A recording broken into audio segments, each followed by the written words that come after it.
Good afternoon. I am Cameron Smith, and today I'm going to be talking to you about golf, the history of golf, and how golf is played. Golf has been played for a long time, and as AthleticScholarships.com states, golf dates back to the times of Julius Caesar. Although it wasn't the same golf that is played today, it was in similar ground. Back in Julius Caesar's day, they played with a feather-stuffed ball and a tree branch shaped like a club.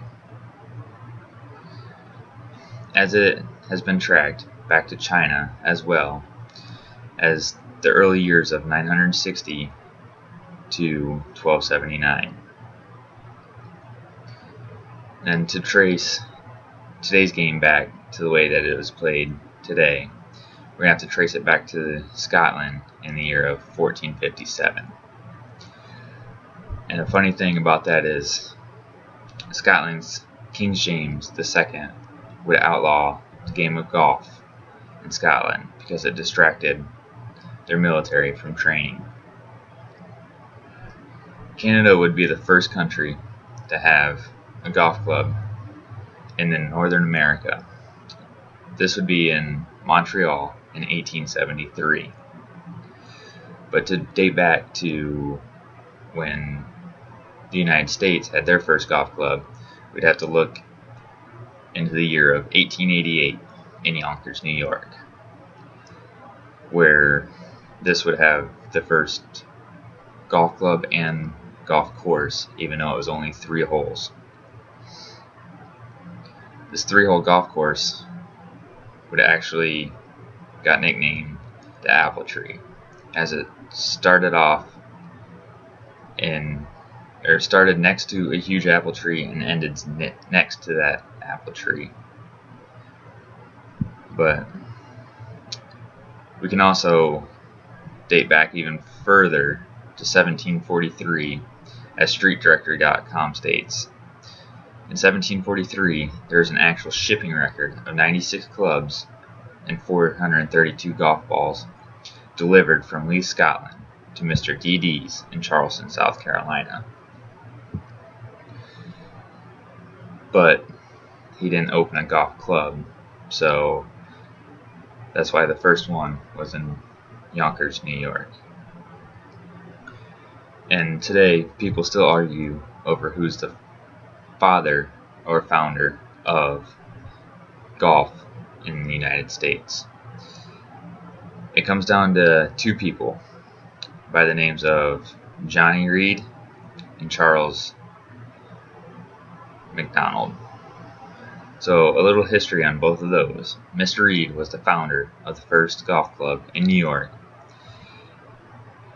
and they just had the par 3, which I'll talk to you about with the apple tree.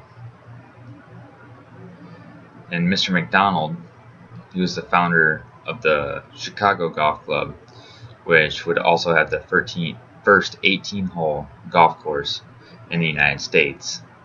He did this by asking for donations from businesses in Chicago for just $10 donations, which he would end up building a 9-hole golf course and later make it into an 18-hole golf course. And then this would be known as Downers Grove Golf Course. Mr. McDonald would also create a links course in Long Island, but he is also best known for in helping create the United States Golf Association, or also known as the USGA. So now that you know a little bit about where golf came from and the 2 founders of golf in the United States, let's talk about how golf is played. As you know, most golf courses are 18 holes, and they range from par 3s to par 5s. There are some 9-hole golf courses out there today that are strictly par 3s. Your goal should be par for every hole, but that doesn't happen all the time, even in the professionals, make bogeys, double bogeys, triple bogeys, and so on. So to count your score per hole, you just add the number of times it takes to hit the ball from the tee box to get it into the bottom of the cup. So let's just say we're on a par 4, for example, and par for that, to get par for that one, you'd count your tee shot, your next shot, your iron shot or wedge shot, depending on how far your driver went, and then your 2 putts, which that would be your par. It took you 4 times to get it into the bottom of the cup from the tee box. And then a par 5 would be 5 shots, and a par 3 would be 3 shots. But for a par 3, you can get an ace, which would be a hole-in-one, a birdie, which would be 2 shots, a par 3 shots, a bogey 4 shots, a double bogey would be 5 shots, a triple bogey would be 6 shots, and then so on. But after you get past triple bogey, it's just +4, +5. And then for a par 4, there's an eagle, which is 2 shots. Well, a double eagle, which is a hole-in-one on a par 4. Eagle, which is in 2 shots. A birdie, which is in 3 shots. A par, which is in 4 shots. A bogey, 5, and so on.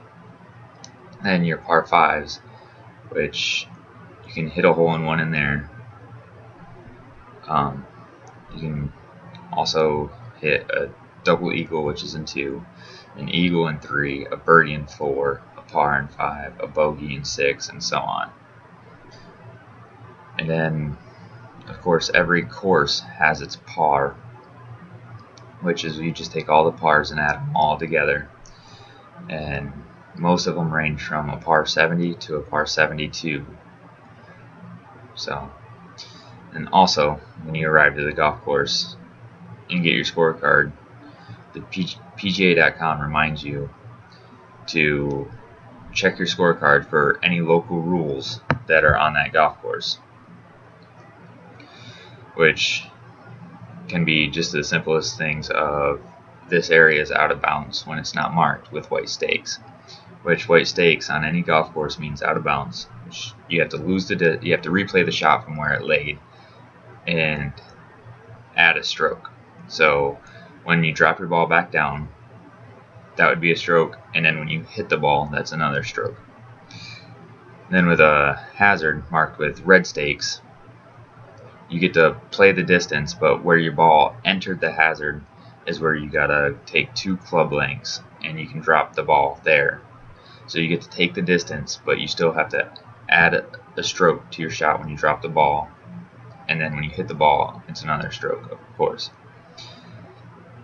So let's get talking about the irons a little bit and the rest of the clubs.